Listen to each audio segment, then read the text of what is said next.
Michaele Glöckler, die is hier. Ik vond het heel fijn dat ze... Ja. Precies. Dat ze op de dag na haar naamdag hier wilde zijn. En ja, we hadden haar vorig jaar hier ook uitgenodigd in Eindhoven. Maar die kon omwille van dat Mexicaanse biernaampje allemaal niet doorgaan. Dus toen hadden we een online vergadering met haar. We waren vandaag heel blij dat ze hier was. En ook voor ouders, voor belangstellenden en voor mensen thuis. En de livestream nemen we ook op, dus het gaat ook nog naar andere vrije scholen. Ja, Michaela voorstellen. Ze is heel lang aan de antroposofie, in de antroposofie werkzaam geweest. Ze woont in Dornach, is kinderarts, heeft de medische sectie geleid in Dornach, heeft heel wat boeken geschreven. Dit jaar zijn er 3 in het Nederlands verschenen. En ja, wie kan je beter hebben over zo'n onderwerp dan mevrouw Glöckler. Even een applausje.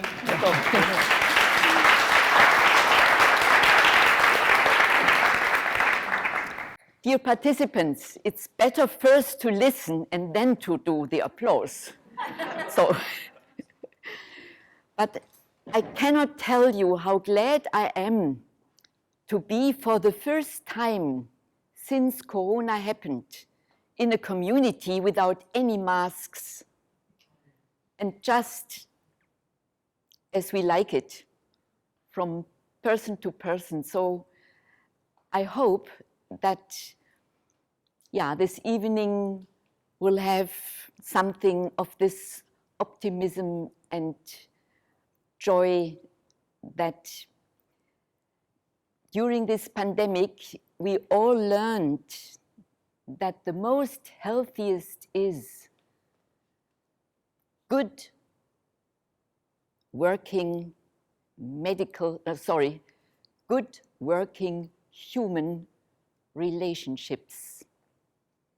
What carried us through the pandemic was those people we could build on, with whom we could talk, with whom we could make ourselves understood, with whom we could share our fears, our news, all these contradictions we heard in the net, in the mainstream media.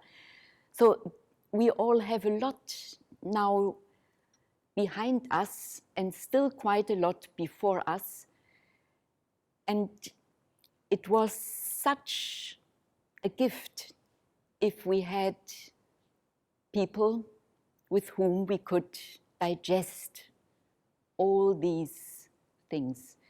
And for children, it was a gift of heaven if they had adults, relatives, teachers, peers who stood without fear, with optimism in that time, understanding what's happening, sharing the risks, but also the non-risks. You know, in the media, we heard a lot about the risks, but almost nothing about the not risks, the non-risks.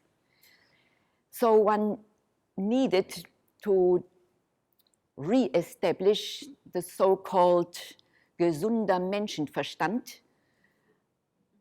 just a natural mindfulness, in order to give children the security that life is beautiful and has certain risks, but that the only sure security in life is that all of us will one day go back into this world out of which we did come.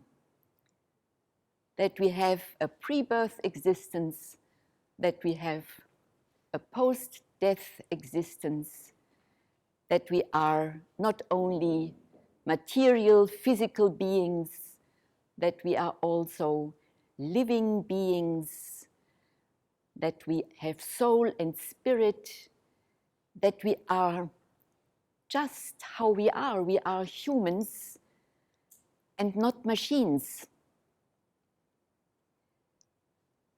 So this crisis really brought to many, many people a new reflection. Is the materialistic worldview really the only one which we have to work with? We learn it in school. Scientific world is just based on that concept. Reductionism, detail, knowledge. But what worldview do we need to understand the complexity of life, and that everything is connected with everything? That the whole human existence is part of this evolution. When children had the chance to be with adults who had an integrative worldview, which allows to understand materialistic worldview, but also religious worldview, also different spiritual orientations, just this freedom of choice attitude. And that there is much more to see and to discover in this world as what we can read in the daily news, then this gave to these children security and just a good feeling. I felt sometimes when I experienced a traumatic situation for so many children, that they really, some of them were in the same situation with many children during the Second World War. My husband was one of these children. He was elder than me. And he said, when the bombs were falling down and all the people had to go under earth in little tunnels and protective spaces, then the adults, this was for him the most traumatic experience, how they cried and were full of fear and could not hold themselves together. And then he was with his mother. Father was in the war, and his mother embraced him and said, "We are in God's hands." Yeah? And this security, nothing will happen except what shall happen, and we wait and see. And it's not the first bomb night out of which we came alive out. We are safe here. That's a safe place. He realized that to be in this protective relationship with his mother was the safest place on earth. We are definitely best at home in the soul of another person and not in an outer space. And that's very interesting. I brought this book with me because this gives, out of brain research, the background for what I say. Thomas Fuchs is the owner of the Karl Jaspers Chair for Philosophy and Phenomenological Psychiatry and Diagnostics, and he is himself also professor in the Neuropsychiatric University Clinic in Heidelberg. And his life work is, it's also published in English, to change our picture of the brain. Because in the conventional brain picture, we look to all those centers, we separate the brain from the rest of the body. We say everything is guided, stimulated by the brain, but that is not true at all. The brain is developing in context of the whole body. Each organ which is growing during embryological development is stimulating the brain growth and vice versa. There is from the very beginning an interconnectivity between all the organs, and this is how life is working. Every cell is sensitive for the messages of the other cells. All our cells are communicating. You know, we know that, but we do not take it serious when we reflect brain research, then we isolate that. And he describes all this research in such a way that he says, the brain is a relationship organ. It has to build a bridge, and that is the way the brain builds up itself. It has to build a bridge between the outer world, so our senses are, of course, permanently stimulated and give all the messages to the brain, but then the brain leads all these messages further on. So when we all know that, a nice sense experience, our whole body feels better when we smell something nice or something ugly. Yeah, we could not eat in that moment. So every sense experience is a full body experience, and the brain is a bridge builder. It's a relationship organ between all the input from the environment and the body. And on the other hand, and that is for education and medicine so important, the brain is also total open and receptive for each human being's thought, feeling, action. In the 90s of last century, there was a book published with the beautiful title, Why Siblings Are So Different, Warum Geschwister so verschieden sind. By the way, I talk English in my German version. If you would like to understand something what I say better, please sign up. Then we can either translate it into Dutch and repeat, or I say it in German, because German and English together is almost Dutch. Then you can understand it much better. Yeah. And because it makes only sense if we understand one another. So really, it's better to say less and understandable than a lot, and then afterwards you say at home it was nice, but I have no idea what was the meaning. This would be not so smart. But this book is so inspiring because the researcher who published this, the researchers, was a geneticist, a psychological geneticist, and a psychological active milieu researcher. So an environmentalist. And I learned when I did my medical training in the 70s of last century, I learned the human character is formed 50% milieu, 50% genetics.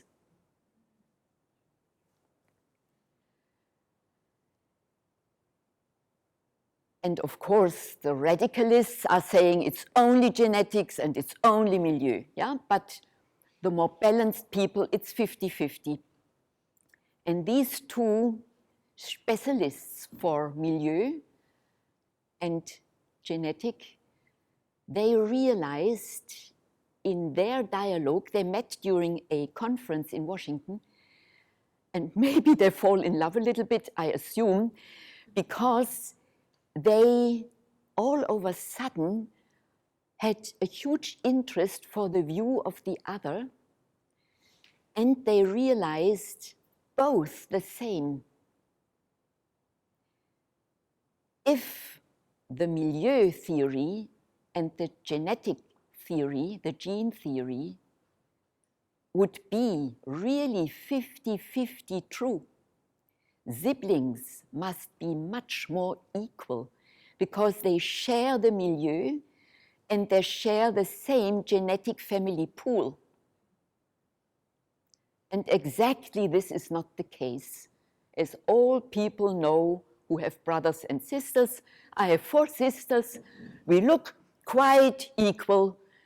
people acknowledge us from far when we speak because the voice sounds a bit, yeah, typical. But I cannot tell you how different we are.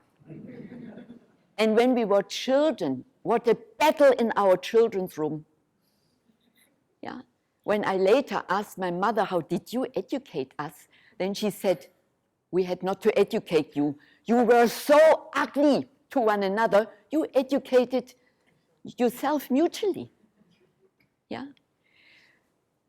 So what is the third factor who makes the difference? If the milieu and the genetic pool is almost the same, what causes these huge differences in character, lifestyle, later orientation, profession, and so on and so forth, even with one-egg twins? And in this book, based on materialistic research, they name it factor X. We don't have it yet.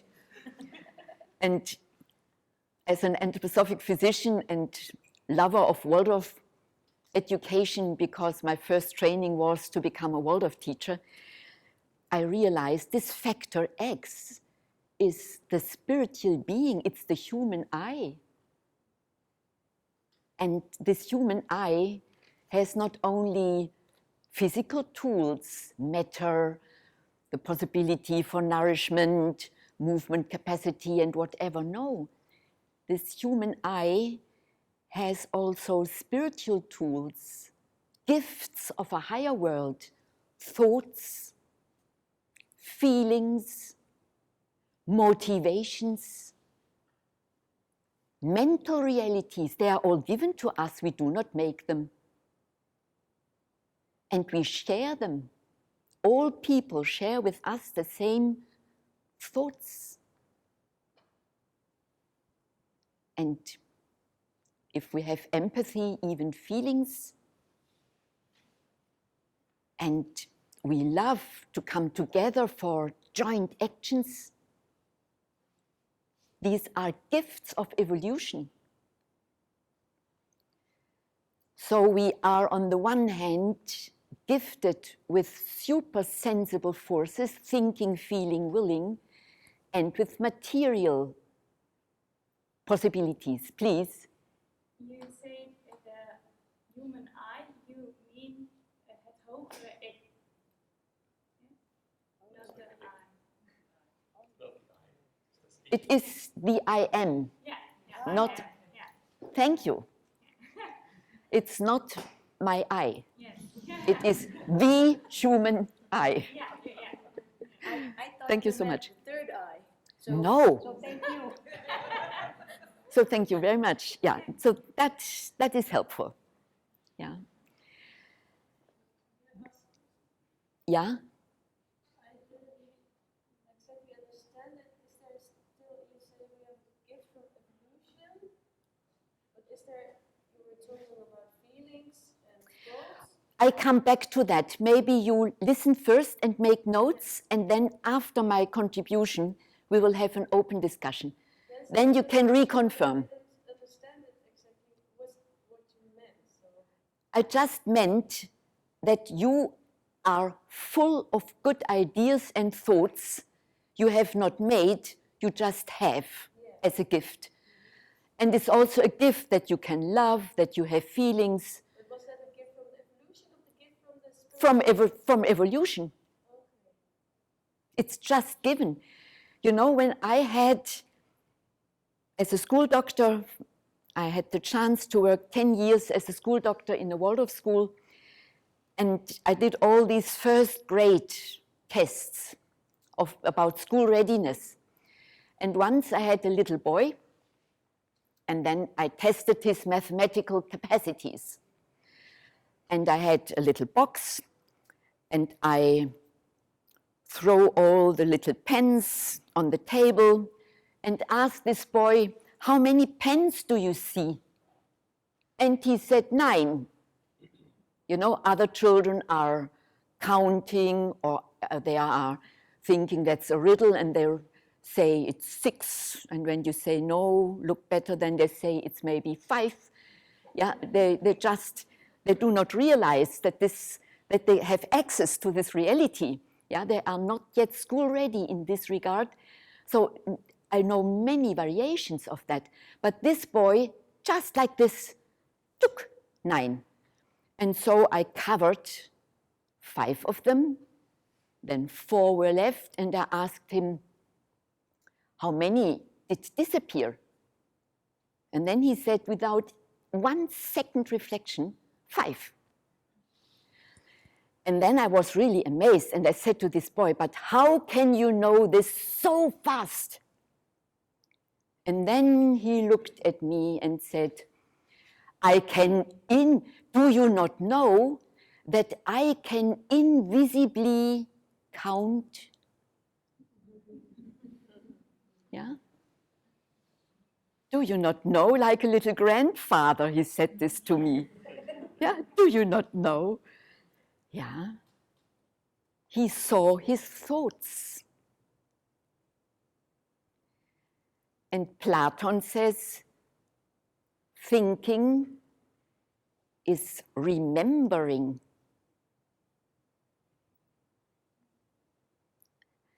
Thinking makes thoughts conscious. I have unconscious. And this boy showed me, it was for me like an archetypical phenomena. This boy showed me learning in school is to make memorable what someone already knows. You know, many things I hope I share this evening, some of you are in full agreement. They know this for long, but they had never thought it that way. Yeah, I just confirm what you know already. And for some, it's a bit more new. Yeah, each one is disposed to get this or that, or something stupid. Yeah, we mobilize our unconscious knowledge and get it more clear when we communicate. Therefore, when someone is asking you a question, you have never known the answer, but in this moment you get a good answer. Just for this person, you are inspired and you have a good idea. Yeah, and that is what I mean. We live in an invisible world, very powerfully rooted with our thinking, feeling, and will. It's our spiritual aura, so to say. One can even sense if there is a good mood, or if there are clear thoughts in a room, or if this is all a bit unclear, or if you come in a room where was a battle before, an emotional, you can sense this. It is not nothing. The only thing is it is invisible. You cannot touch it with your hands, but you can develop finer ways for perceiving.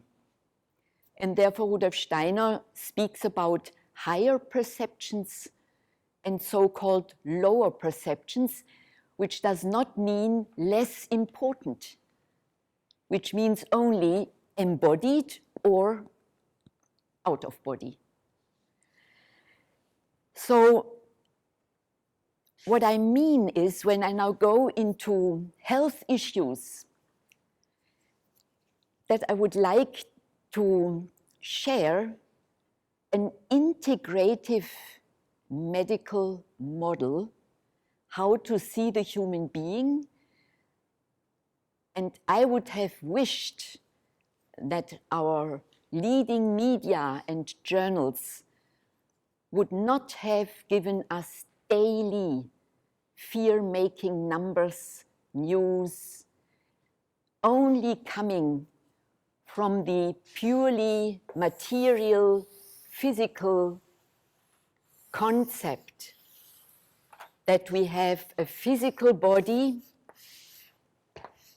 or like Rudolf Steiner says, a physical organization. We are organized with laws who are belonging to the world of matter. We have a material body. But this consists out of laws. We are organized physically. And of course, this physical body is vulnerable. This physical body can be affected by virus, by bacteria, by aggressive actions, by not healthy food, polluted air, water. We all know that. Our physical constitution is vulnerable. And therefore we have fear when our physical existence is endangered, because we can feel every day our vulnerability.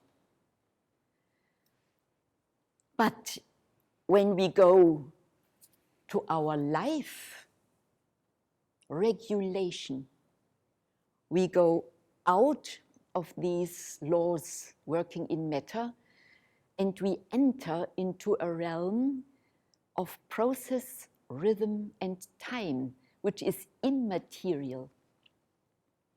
We all know where from comes the 24-hour biological clock.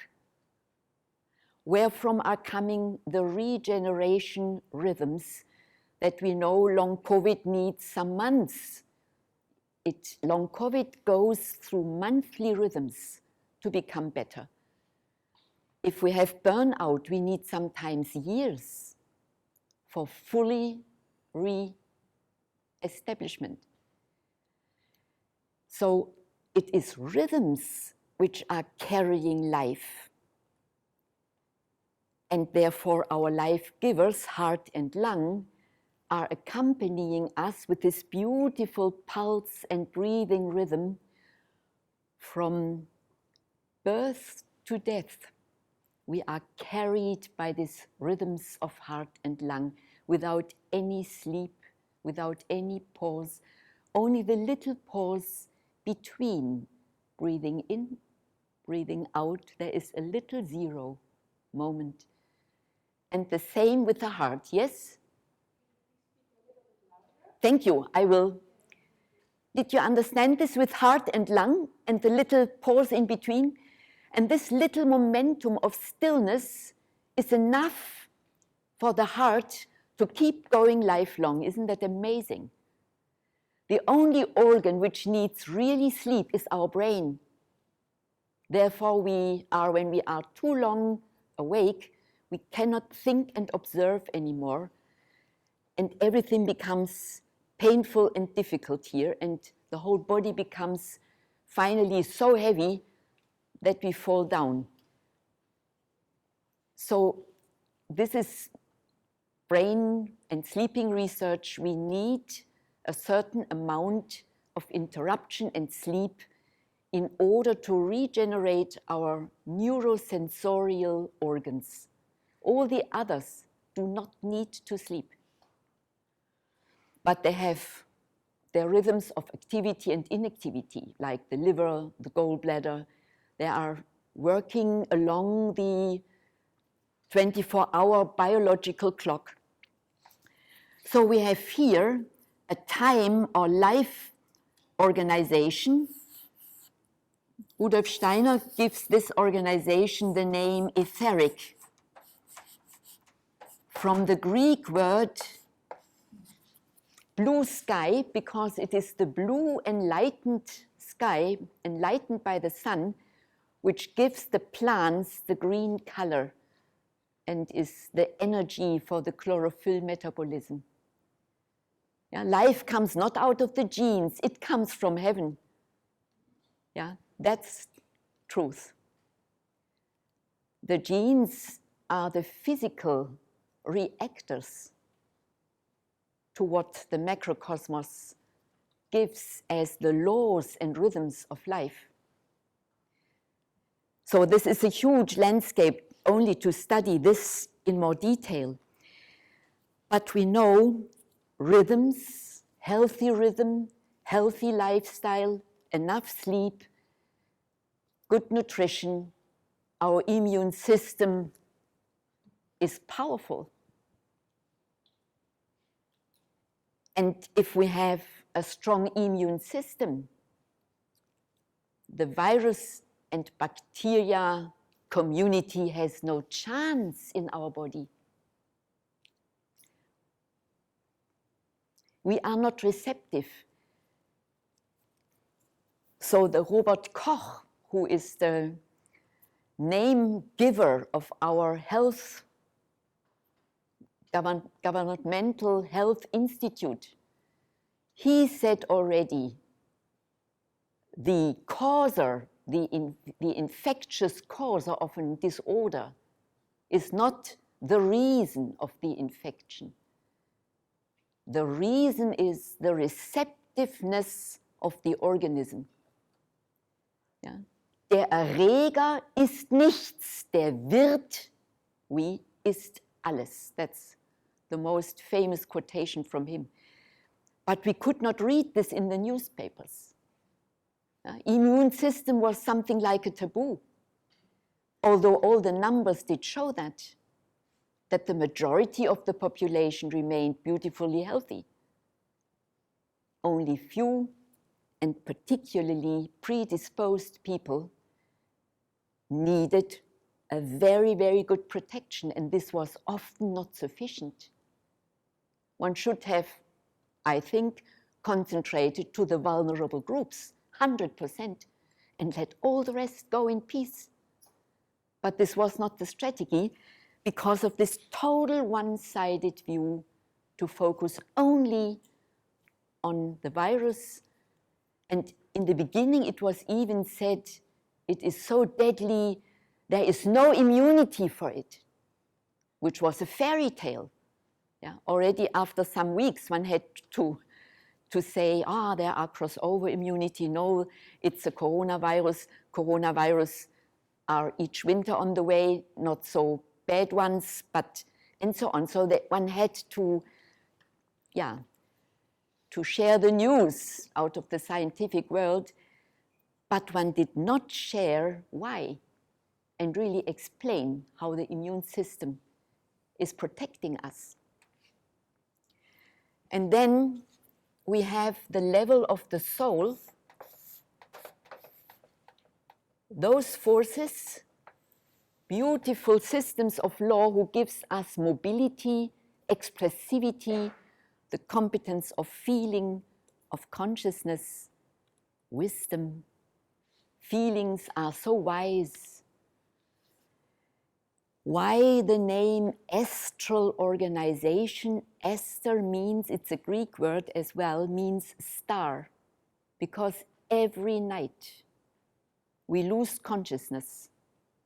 Our astral organization is liberating out of the nerve system so that the nerve system can regenerate and only live without consciousness.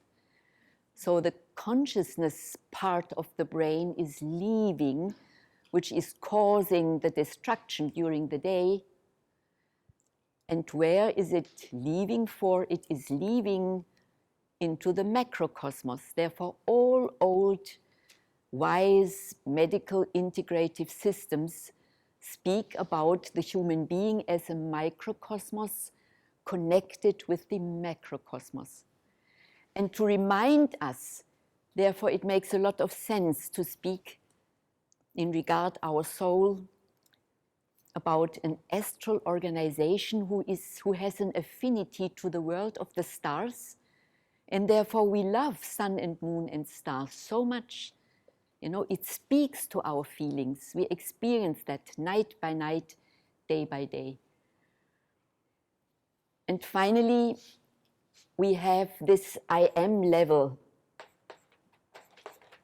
an I organization, which gives us the possibility to experience ourselves as centered, as focused. You know, you can forget your organs, your organism. While we are now sharing something, we are with our I am consciousness, not in our body. We are with our thoughts, feelings, following with our will, following what I say, more or less out of body. You are with me and I'm with my mind fully with you. when the majority would fall asleep, I would immediately change what I want to say. We are in resonance. Yeah. And that we are able to balance, to make choices, to change, to go from one extreme into the other, to make decisions, is due to our I organization, that we all have the feeling, I, here's my center, and that is my reach out. And I'm the one who is balancing, who is making decisions. And we can lose, we can drop out of our consciousness all these other levels. So on the one hand, these laws, these systems, these energies, in the Eastern medicine we speak about energies, 4 types of energies, they work together, and on the other hand, they can separate. And that was Rudolf Steiner's finding, and this has a huge impact on health. I will explain this right afterwards. Rudolf Steiner found out something new which you do not find in the old traditional spiritual medical systems. He found that the human faculty of thinking, the faculty of feeling, and the faculty of will is not a theoretical coming out of my brain, a theoretical construct, but that these forces are realities, as our body is a reality. He found out that our body is growing from birth or from conception until we are grown up. It's a long time, 18 to 20, 21, 22 years. And when this is done, the growing forces can transform and become thinking forces. Therefore, you have, when you grow up children, each year other mental capacities coming up. And a good education meets these fresh, new potentials with an appropriate curriculum, what is the attempt of world of education. Yeah? To count with these forces coming out of the body for thinking and for feeling and for free will action. You know, our body-associated will is not free. It depends on the well-being of my body. But even if I'm physically wounded or unable for many things, I can think completely clear. I can even press down certain fears and pains. We know if people are talking who have a pain syndrome, they need more pain drugs when they have an inspiring conversation. They can just forget for some hours their pains.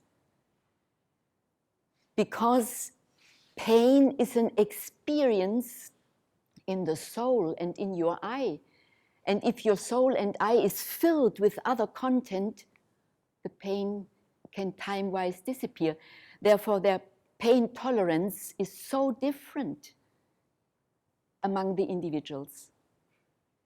So it has huge consequences to work with this concept. But to round it up, growing forces are creative forces. Therefore, our thinking is creative. We can grow spiritually, mentally, lifelong. Because when you are aging, our regeneration forces are liberating. Therefore, we have a lack of immunity when we grow old. because all the healing, regenerating forces liberate, we become wise, but less and less physical competent. We all know that, but the reality behind is this.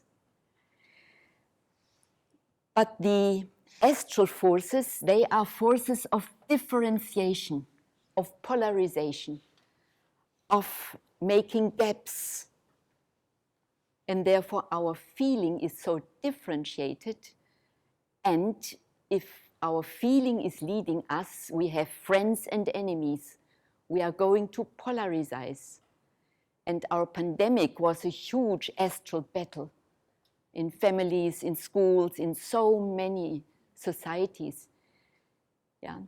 If we just follow blind our emotional competencies, wow, then it becomes quite unhuman, because then the I goes into holidays and the astral comes into the lead. Yeah. Here we can balance. Here we can develop stress tolerance.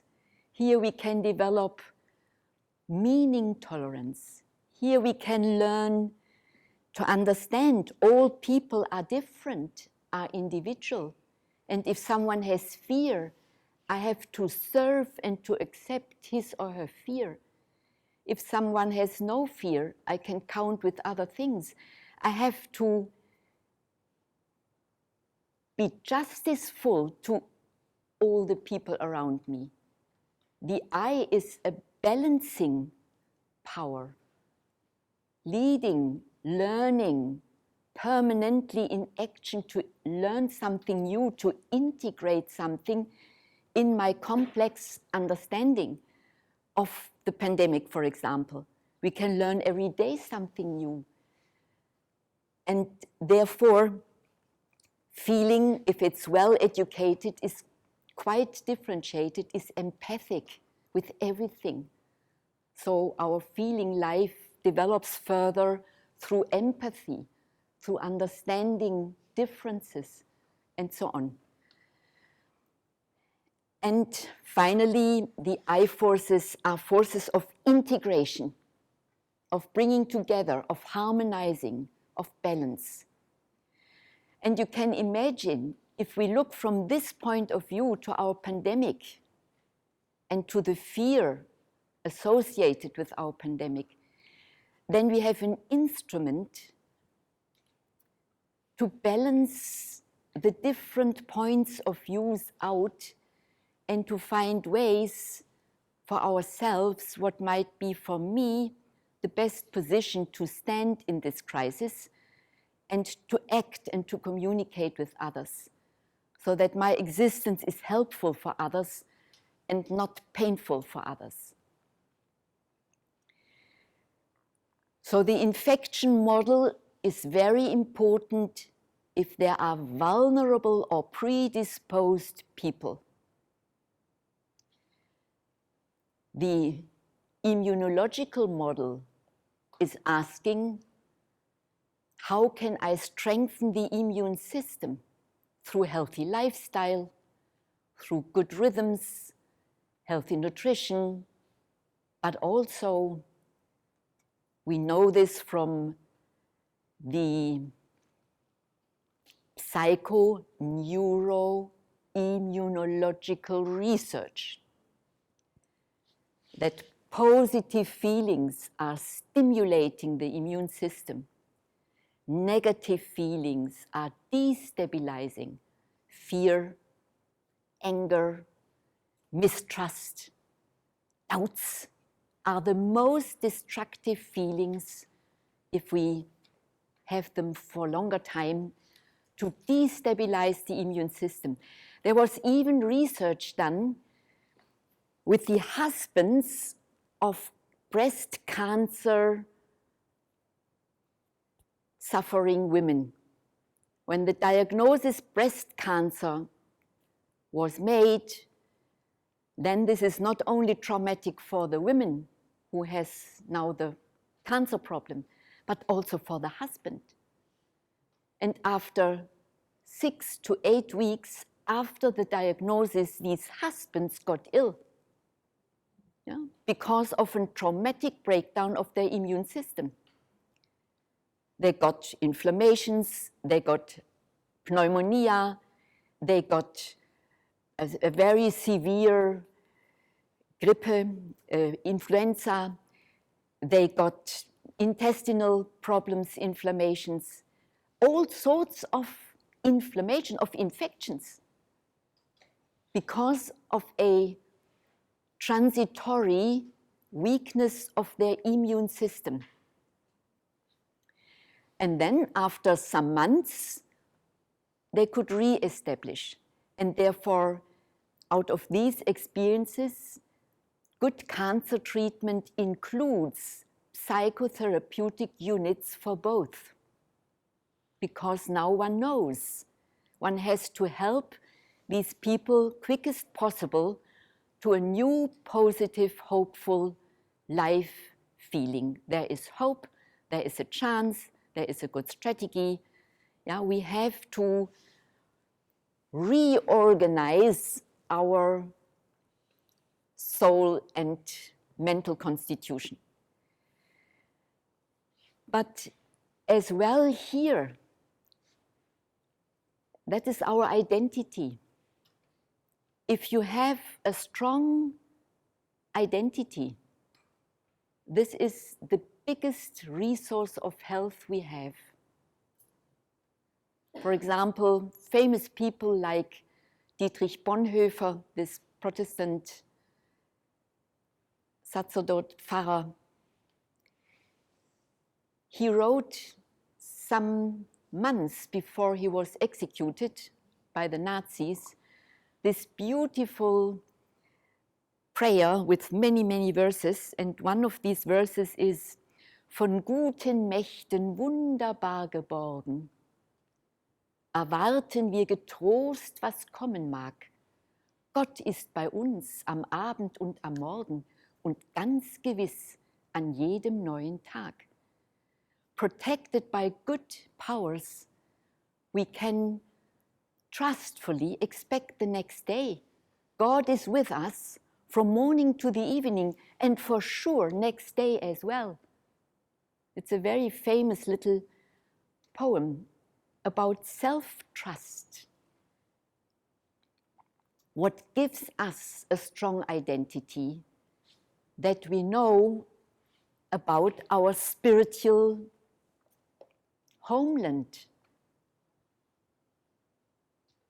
Who is the master of thinking, the master of wisdom, the master of this evolution? Of course, we as humans experience our being embodied, and we experience soul and spirit, and this beautiful freedom that we all can make our individual choice what sort of human being and identity we want to have. But your I is as powerful as you can identify yourself with certain powers. If you identify yourself with cars, boats, beautiful houses, which is wonderful, but it is not eternal. When the car is broken, the money is gone, you lose your identity. And you realize how weak you are, how no one. So you build your identity on with what you identify yourself as the meaning of life. And if this is spiritual, then fear can go, because you know where you did come from.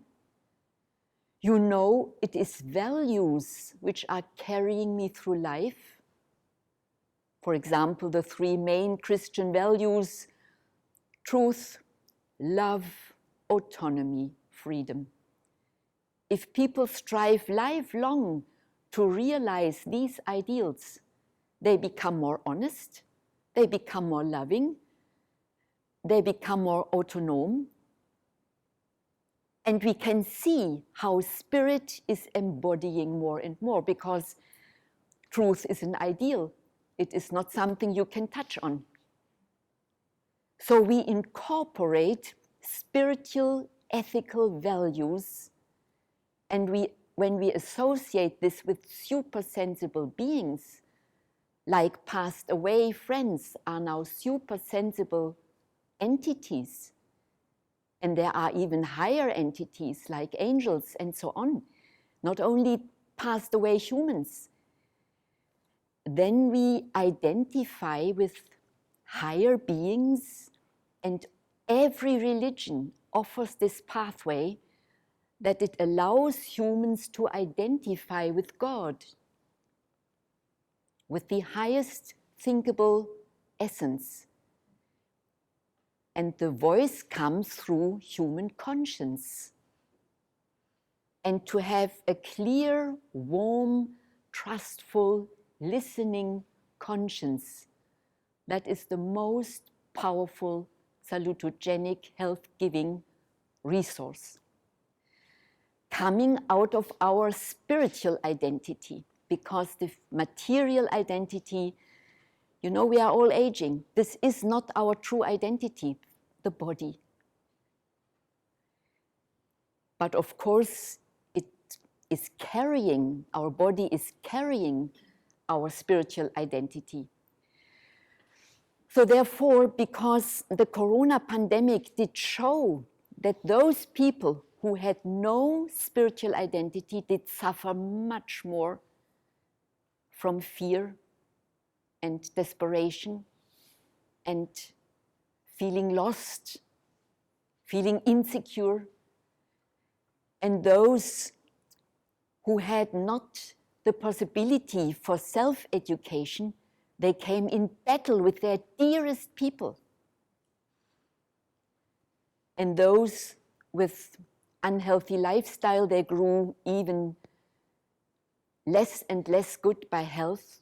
We had such an increase of psychosomatic disorders in children, youth, and adulthood. In Zurich, I shared this with the teachers in this afternoon, in our biggest psychiatric hospital for youngsters, they only take suicidal youngsters because with them all beds are already filled. All the normal psychiatric disorders like anorexia, bulimia, depression, aggression, whatever, no place. Yeah?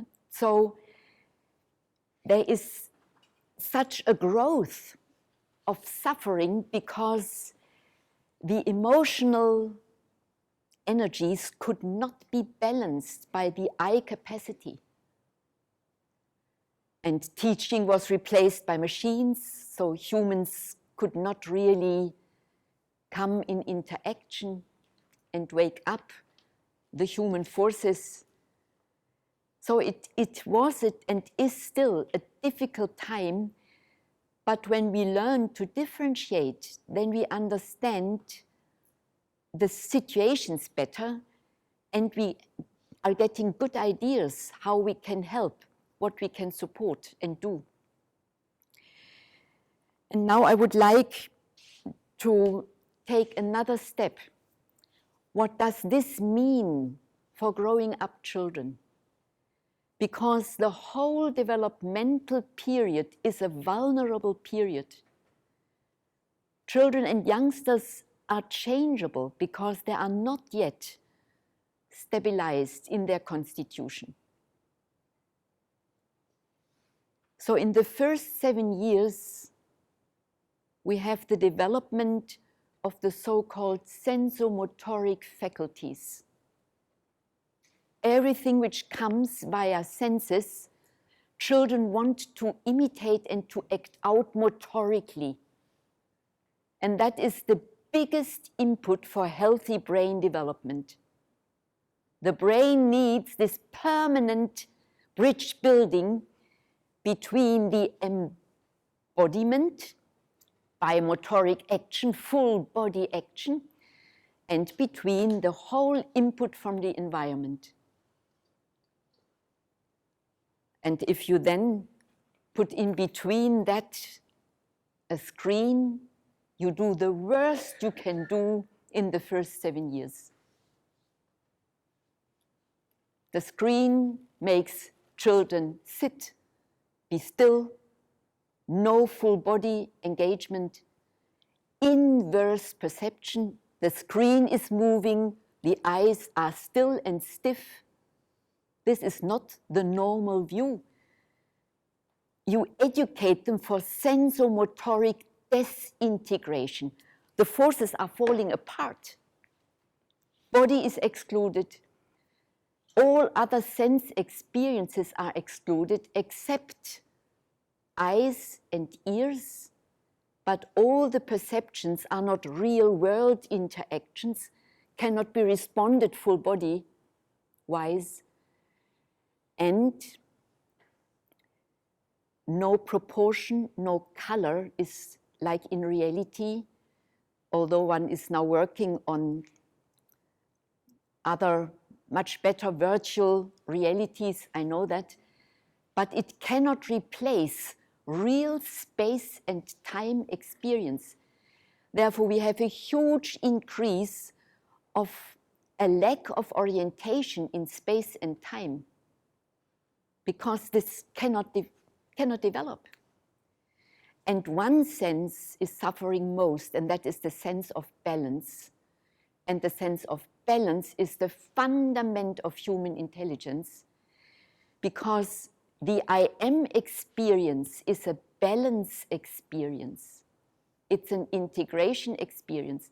And therefore, the sense of balance is already trained immense in the first year, where the children learn to balance the body. It's the pre-preparation for the later I am consciousness, which comes then mostly in the third year. And in the second year, we have this experience in time. Children are learning speech. They are learning processes. They are learning music. It's a total other category. And in the third year, for the first time, they can go out of space and out of time in pure consciousness. I am I. It goes so fast. Each year is a new window of opportunity. And then it goes in the fourth year, this sense for rhythm, and children like to repeat. They ask again, and why. It's a total new landscape. In the fifth year, they develop a huge fantasy, and this experience, my thinking is stronger than reality. I can tell the stick if this shall be an umbrella or a cleaner, you know, that's me. And in the sixth year, the intelligence, the sensomotoric intelligence is growing even further and reconnects again thinking and observation. In the sixth year, children are little realists. Everything must be like in reality. It's just the opposite than the year before. And in the seventh year, abstract memory. Then the children hear one thing only one time, and they can memorize at home. Then they are completely woken up in this out-of-body thinking experience. And then between 7 and 14, a total other development takes place, which is psychomotoric, empathy, full body experience. Feeling development comes forward, and that is associated with the middle brain, the limbic system, the hippocampus region, the amygdala, the praising system, the addiction system. All the emotional systems need for their maturity also 7 years. This development rounds up with 14, 15 years. When I studied medicine, we were told hippocampus development stops also around, together with the senses, 7th, 8th year. Yeah, today we know it's totally wrong, because we know so much about addiction and see hippocampus is minimized when addiction comes. All the pathologies, if the praising shortcut system is running, and gives the brain, the frontal brain, not enough input for its maturity. We know so much out of addiction research and drug research, and of course now more and more digital addiction research. And the main side effect of screen work, screen time between 7 and 14 is a lack of empathy, a lack of emotional maturity, and falling back, what we see in many underprivileged youngsters, into archetypical, polar, emotional, body-associated patterns. This is aggression and depression. A huge lack of motivation. If they are not permanently kept in action by their peers, by the networks, by the Netflix sequences, and so on, they are in a hole, they feel empty. There is no vital inner soul life, because this need to be nourished by real world experience and by the whole landscape of thinking. Rudolf Steiner says it's the main task of education to enable the feeling life to disconnect more and more from the unconscious connection with the body drives and to connect consciously with thinking capacity. When you start to feel your thoughts, your emotional feelings can differentiate and develop further, endless. And what you can feel makes you empathic. What you do not feel makes you unreceptive for the sufferings of others. So our whole culture is suffering from a huge lack of empathy. Therefore, we have this environment, what we have. There is no empathy, or too little, let me put it so. Of course there is, but we are still in this process of rethinking education towards more empathic and human faculties and less arrogant intellectual learning, which is drying out these emotions. And then we have sentimental youngsters, easy to weep, to cry, easy to become aggressive, always in this polarization situation. You know, it's a result of education. It's really our problem as adults that we do not understand enough the secrets of development. And then between 15 and 21, the frontal brain is fully maturing. With 16, the control center is fully mature. And then you have in the young people the awakening of self-responsibility and co-responsibility for the world. If there is empathy and then responsibility wakes up, you have the climber youth, you have those engaged, idealistic young people who want to change the world. Yeah? Because they feel co-responsible. And they are questioning us, why did you tolerate this lifelong? You did know that this is not good. Can you not feel it? Yeah? So the more we give children the chance to develop a rich feeling life, the more we help their health state, but also their contribution for the society. And therefore, we recommend, even in our pandemic times, to give children before 15 and 16 the chance to learn about the computer, to learn how to make a good input with computer languages, with 10-finger writing, with understanding the machines.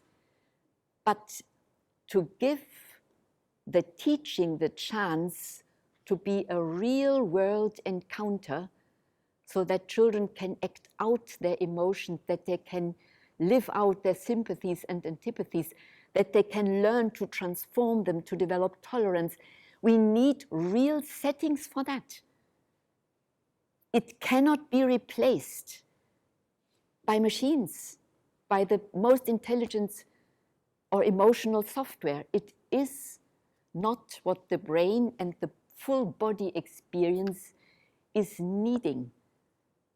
But when the frontal cortex has enough maturity, then it's beautiful to integrate whatever we need into our teaching.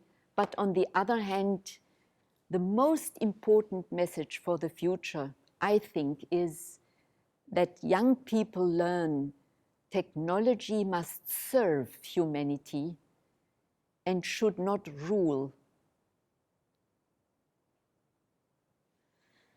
And that is, in our time, a very important experience, because many visions are going towards super controlling, towards super ruling, towards not caring for the individual's autonomy and dignity and self-standingness. So the principles, the levels of health are as well the levels of healthy education and also healthy self-management. Rudolf Steiner speaks about the so-called pedagogical law, and that shows that here is the leading force, the decision maker, the balancer, the judger, the frontal brain representative, so to say. And the way I behave from eye to eye with another person, particularly teacher-student, has an influence on the emotional reaction to the other. So when I have a good self-control, and even if a student is naughty, I can react out of my own decision, so or so, then the student can react emotionally in a healthy way. But when we both start to become aggressive to one another, it's for both sides a disaster and not helpful. So what we experience when I am identified with my situation, I have a good feeling, and my life forces, my appetite, my sleep is good, and my physical body has the chance to remain healthy. When I have severe self-doubts, a lot of situations, of Missempfindungen, of misfeelings, then I lose the control over my soul, and my angry and frustrated soul mood goes into my etheric body, and my sleep and my appetite will either be too strong. I do not stop eating chocolate just for my feeling better, or I stop eating. So the higher level has an influence on the lower level.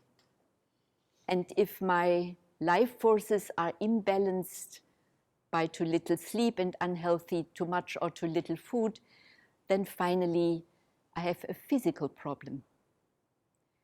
And that is a pedagogical law. It's a real law for self-education. I can stop on any level the negative influences just by self-education. And I can do the same with the students who are not yet able for self-education. And therefore, I need to protect and feel responsible for their reactions. If I make a child disappointed, angry, hating, yeah, this is my responsibility. So this is a high professional quality to work consciously with the pedagogical law. It lifts up our sense for responsibility.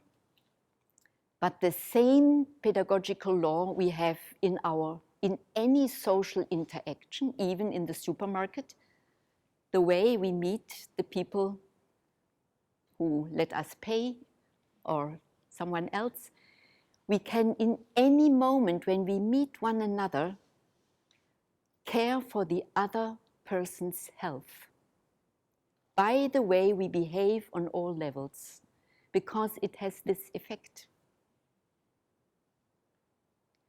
And therefore this corona pandemic is not only something which causes a lot of problems, but also a field which gives us lots of wake-up calls to change our behavior, to change our worldview, to rethink our concept of health, to humanize. And the more we humanize, the less technology will rule with its shadow sides. It really depends on us if we go into a transhumanistic direction or into a spiritual, developmental-oriented direction. And I have the feeling that our time shows that this decision has to be made by each person. We cannot avoid anymore to make the decision, what sort of human being do I want to become, and for what am I example or model when I have the chance and the duty to care for children, youngsters in the growing up situation. I would like to round up it here, to leave it here, and I'm looking forward. I hope some of you have still the motivation to stay so that we can have a conversation maybe about those questions you brought with you and yeah, who made you come. And thank you for coming and for listening. Thank you.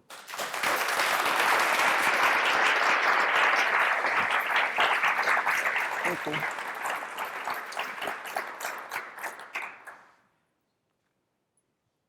And who wants to go, of course, can leave in peace any moment.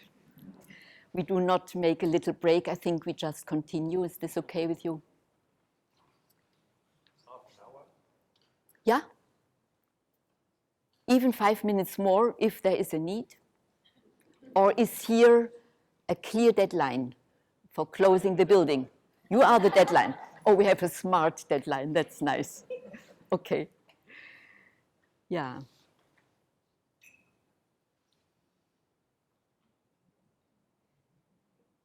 Yeah. You just said a whole lot of things about aggression and controlling emotions and eating too much sweets and being unbalanced. And you said you need as an adult, you need to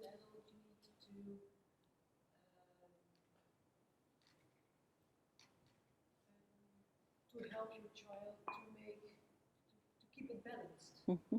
But at a certain age, it's very difficult to... About what age are you talking? I will repeat so that you all know what she's asking.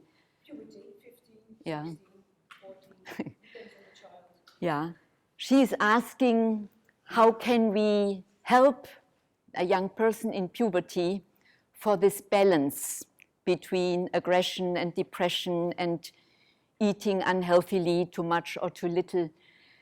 And this is a real problem because in puberty, the time is gone where you can give a good example and help the child to have good customs. This needs to be done before. And this is one of the problems we in our pediatric work have very often that when the children are nice and small, we have a democratic and unauthoritarian lifestyle, and we want the children to be the big decision makers. We don't give clear borders, don't give certain benchmarks. We just, go the path of little resistance. And then when puberty comes and the children keep going with what they have learned, just to live out and to be democratic and have no borders, then all of a sudden we want to stop that. And this is not possible. So therefore, if this is already the case, these children need treatment by another person, not by the parents. And they need good contact with teachers. And for example, sometimes in puberty, these guys are really so problematic, also doing dangerous things, that the school, at least this was my experience in Witten, where I worked 10 years, that we had sometimes the question, can we keep this child in school? And then we asked around in the faculty, is there someone who says, I feel now responsible for this boy or for this girl, and I will see if I can make such a contact that we can keep this student in the school. Was heißt Pate auf Englisch? Godfather. I'm a certain professional godfather or godmother. And this means that this godfather or godmother, of course, is doing this hidden. The young person has no idea of this, but that has conditions to think every day, where can I meet this? That I see this child, even if I have no teaching in the class, at least in one break, to have the chance to see how it is, to say a little hello and pass by. And that I go every night with this thought into the night, help me that I do the best for you I can. Inspire me, dear child. And of course, the spiritual guidance of this child, help me. And this creates a bonding, an invisible bonding, which has a huge transformative potential. And my experience is that we could keep these children. We had no dropout in that time I was school doctor.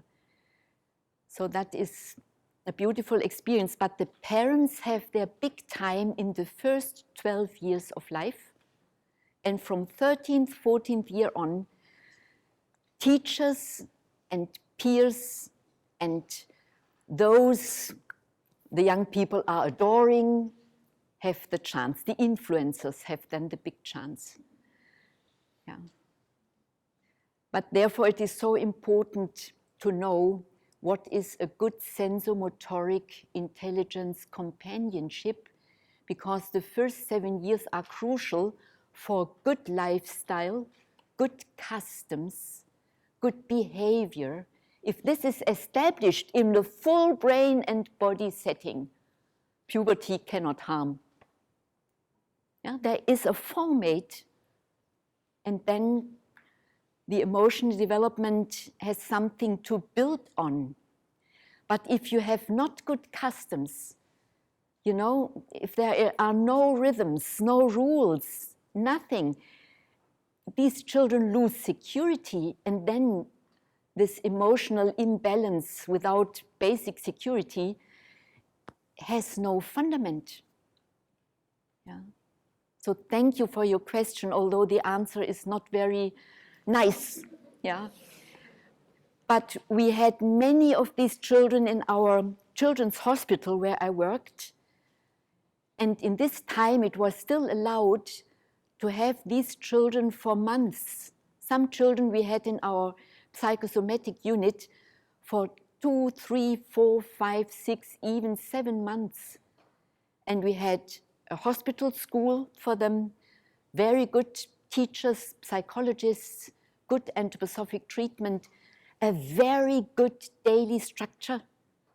And after some months, the brain got it. And then we have changed young people. Now, so there are possibilities. The human being can learn lifelong. And from trauma therapy, we know we need to establish healthy patterns to balance the traumatic experience. And this is always possible, but it is really something which costs energy. It's real work, and parents are not qualified for that. But they are the ones who gave life and have the first chance for the grounding. Yeah.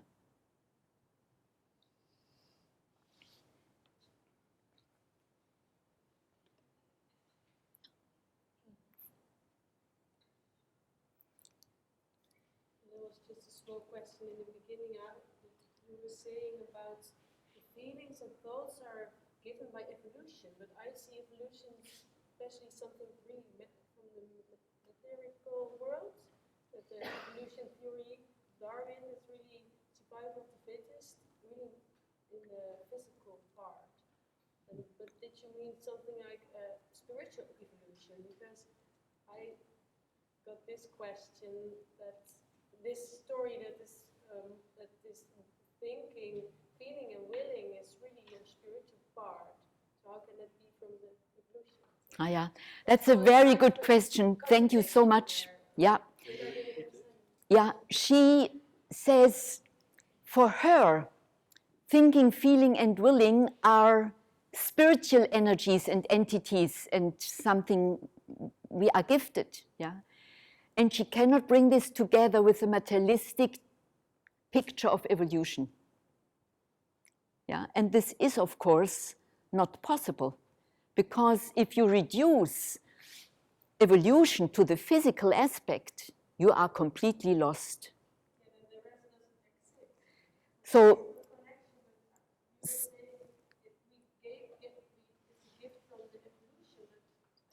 but you know, in the moment in which you accomplish the picture of evolution with the other levels, you get the full picture of evolution. And the main orientation you can get when you do what, how was his name, one moment? Scotus Erigena was an early medieval monk, 8th, 9th century. And he was a great teacher, but not loved by the Catholic Church because his teaching went beyond the rules of the Church. And he had already a dialogue teaching style. He wrote a book about the different aspects of nature, De Divisione Naturae, von der Einteilung der Natur. And I make it extremely short because the basic thought goes directly in what you are asking. He says, or he's asking his monks or his students, what has the human being in common with the minerals? The answer is the material physical body. What has the human being in common with the plants? Life, growth, development. What has the human being in common with the animals? Movement, breathing, catabolism, voice, consciousness, sensitivity, emotions, drives. What has the human being? That's interesting. He is leaving out this level. This comes last. Next question is, what has the human being in common with the angels?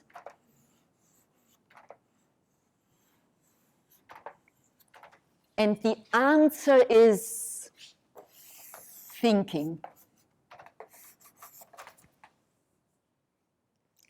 Therefore, when we paint angels, we make them light and transparent, translucent, like thoughts. They are perfect, they are complete. We visualize ideals of truth, protection, love, care.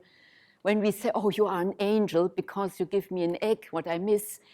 Yeah, we are so happy to get a bit more complete. Yeah, completeness we associate with angels. Yeah, that we just get what we miss.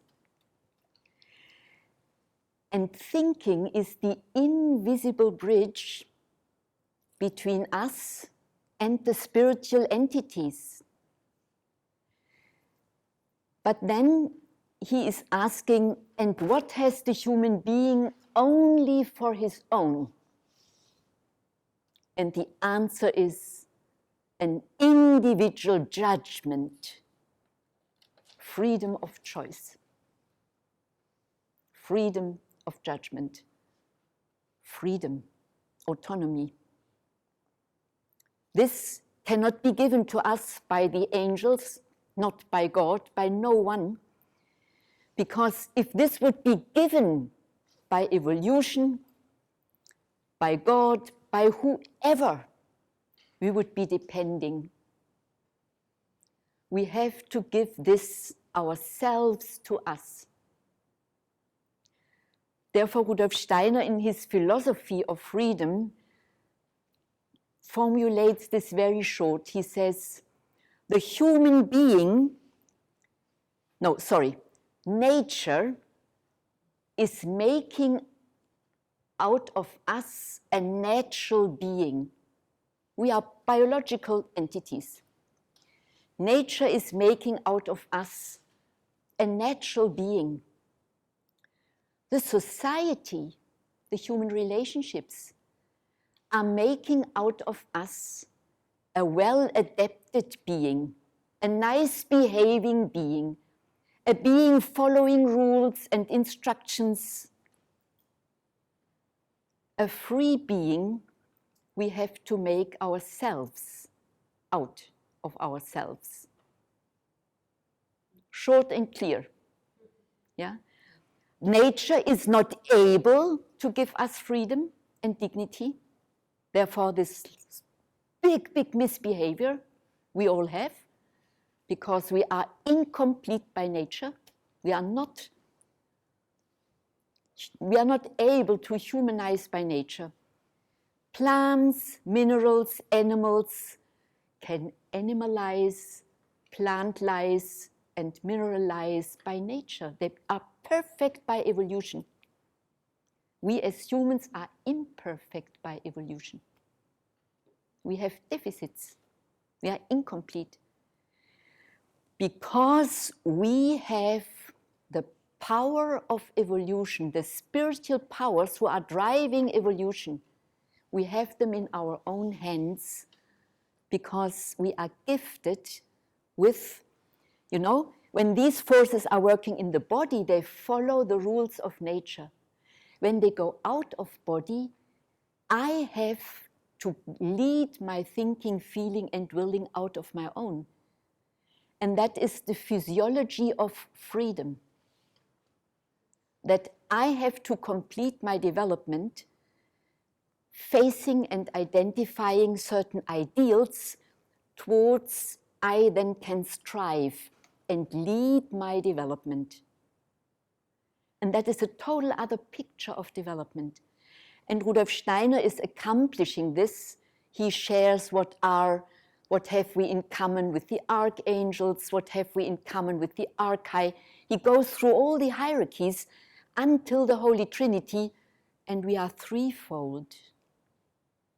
Yeah? So we are a picture of the divinity. It's beautiful. So we need to accomplish the materialistic concept with an integrative spiritual one. Thank you for asking. Yeah. How does religion contribute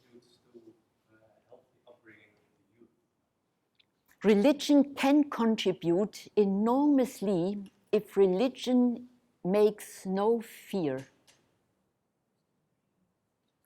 When you take out of religion any fear and replace the fear through love, truth, and compassion, and a sense for freedom, and a sense for our incompleteness, then religions are the biggest support for our health.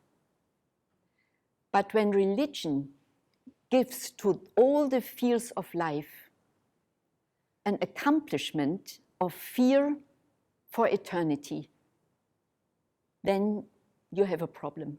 Then this is not helping your health state. Yeah? So it really depends what religious orientation you have.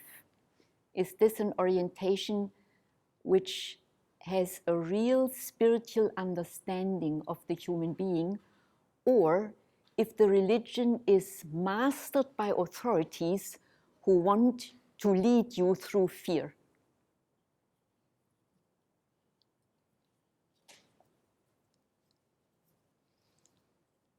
So humans make fear, the divinity not.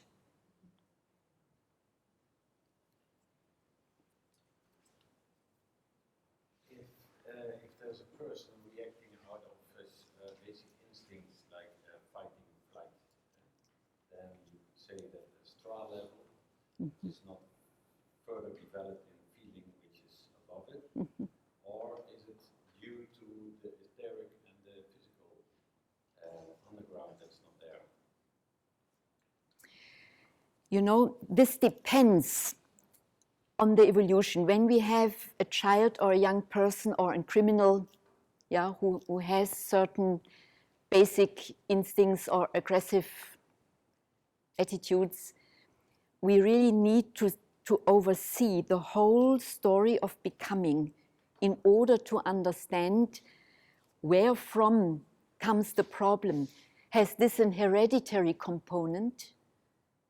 Yeah, because he comes out of an aggressive or an family in which depression is inherent. Yeah, we have a certain genetic predisposition sometimes, not always, rarely, but it can occur. I need to know, because then I need to work much more with body work, with artistic therapy, to change via epigenetics the genetic pattern. Yeah, we know today that we can even transform our genetic system to a certain extent. And for this, we have this beautiful word, epigenetic research. It's something which is based on top of the traditional genetical thinking. And our immune system is the transformer of the genetic patterns, because the immune reactions are very close in resonance with all our genetic systems in the cells. So the most gene-stimulating factor is the immunological reactions, which are permanently active to keep us in good fashion. Yeah? And therefore, if the problem is here, we have other tools than if the problem is due to bad life habits and circumstances or trauma. Mostly people are traumatized, and then they cannot develop empathy because they close themselves. They hesitate, they have fear to make contact. Yeah? Then we have here to do animal therapy. They can open up when they get a dog or a llama to care for, or a donkey. Yeah, then they can open up and develop emotions. Mostly we start with animal therapy, with nature contact, and then with a gifted therapist who gets access to this closed person.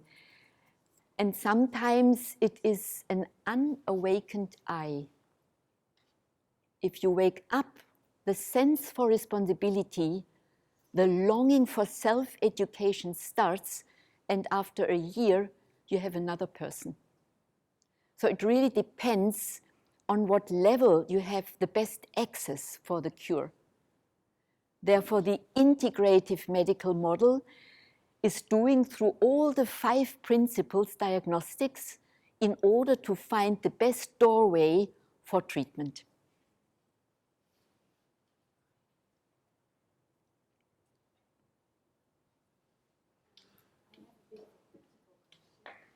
Can you speak up, please? I have a bit of a practical question.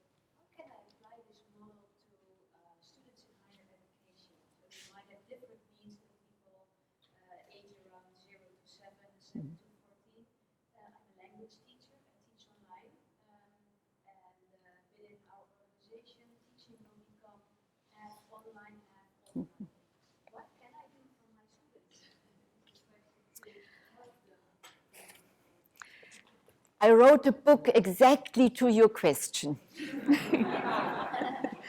And you see here a spiral, first year, 21 year. And I try in this book to describe age-appropriate, the specific annual constitution of a 4-year, 3-year, 5-year, 11-year. So each one can look who has a certain class, 5th grade, then looks up 5th grade, or who cares for toddlers will start here. So it's really the attempt to make this more practical and to share why in this age the screen has this and that negative effect. So that we can, as professionals, protect the children, because we cannot protect them at home. We need to count with a lot of damage. And therefore, in the school, we need these precious hours for analog interaction and screen avoiding as much as possible, because they have no chance at home. They need this precious school hours. So I hope you will enjoy reading this. The English title is very short, Education for the Future. Yeah. The German title is very complicated.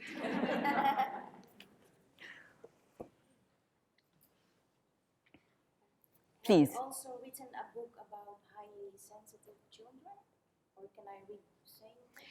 You find a lot in this book, and also we are now just a colleague of mine and myself doing the 22nd edition of Guide to Child's Health. But the latest English version is not yet on that level or stage, but the main changes are vaccination and actual things. So the basic conditions for healthy child development you find there. Also allergies, asthmatic children, hypersensitive children, electrosmog, you find this all in that book. And this is also in Dutch, I still think, on the market, and in English also, yes.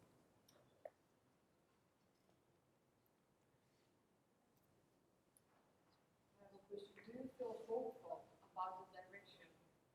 Because you've mentioned now we're somehow on a crossroad, either we're going to choose transhumanism or more spiritual development. How do you feel personally about this? Talking to people, interacting with your patients, do you feel hope? I belong to the Optimists Club. And I invite you to participate.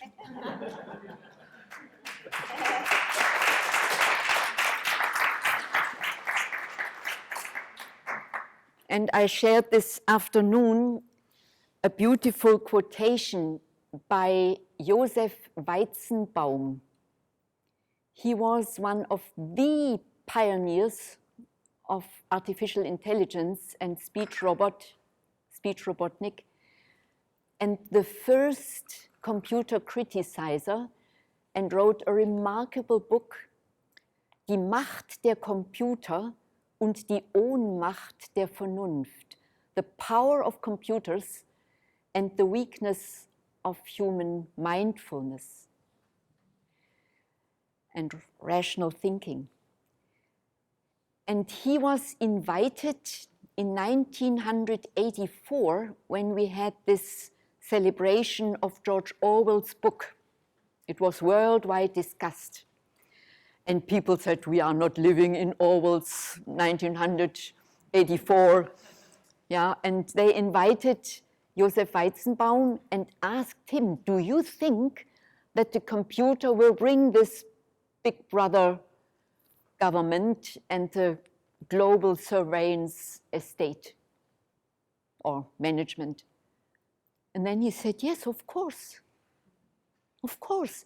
From the very beginning, the whole computer development was done with this purpose. Why do you ask that? Because he knew that all his research was financed, as the pioneers in the Silicon Valley, by the Defense Department. Therefore, America is totally in the lead. Now China is coming up and becomes congruent. And the question is, who has the quantum computer technology established everywhere? So it's quite interesting because they are so adaptive and intelligent, these Asian people. Yeah. But America is still in the lead.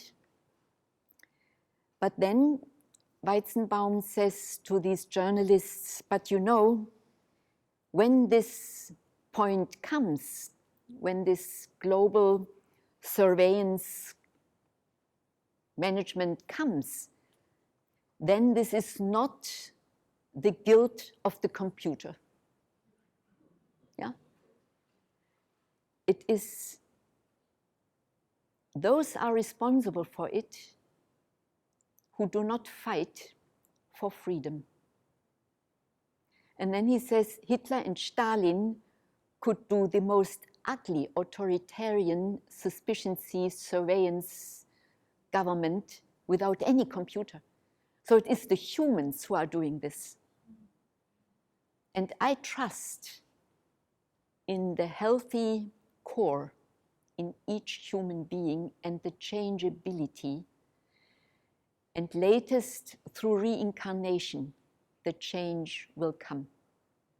Yeah, we will not end up in the complete disaster. And if parts of the earth are completely destroyed, then less souls can incarnate. We have other circumstances, but this evolution will go on because we have too many good people on this planet. And that's wonderful. They keep going. And with those we have, or we can connect us mentally. Now we are in good company and we should not allow the spirit of fear to lead us. It's not a good companion. The deadline's coming. Thank you. Thank you.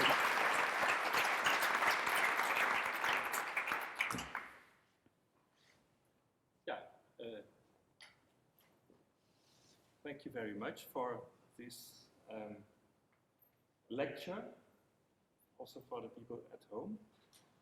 And we want to thank you very much, and we have a little present for you. Mm-hmm. More presents.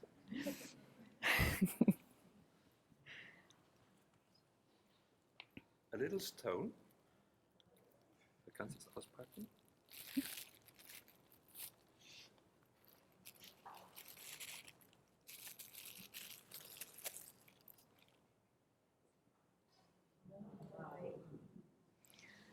A beautiful crystal. Angelic stone. Yeah. Silicium oxide. And here is another one. And this is a bit of work for you. An intelligence test. I'm not good in that. Yes, because we are living in a time of technology. This is something for you to build up. Mm-hmm. I see. It's, Yes. it's a dragon. It's a dragon. And maybe St. Michael as well, or not? when you make it, it looks like this. Ah, It was produced here in our 3D printer, in our new computer. So it's new technology with old material. thank you so much. Es ist das Modell. Yeah.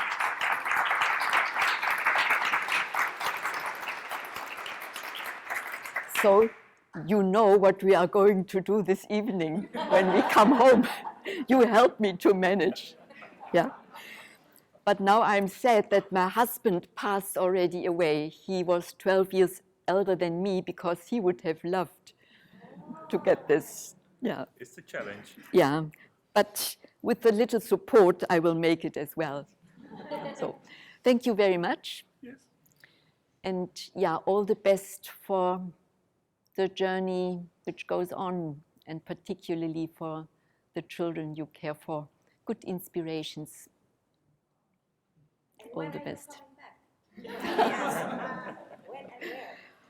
When Francis has the idea, I should. He is a good friend, and I never said no. He knows that so far. No. Only Corona said no, but not me. Yeah, goodbye and all the best. Dankjewel. Dankjewel.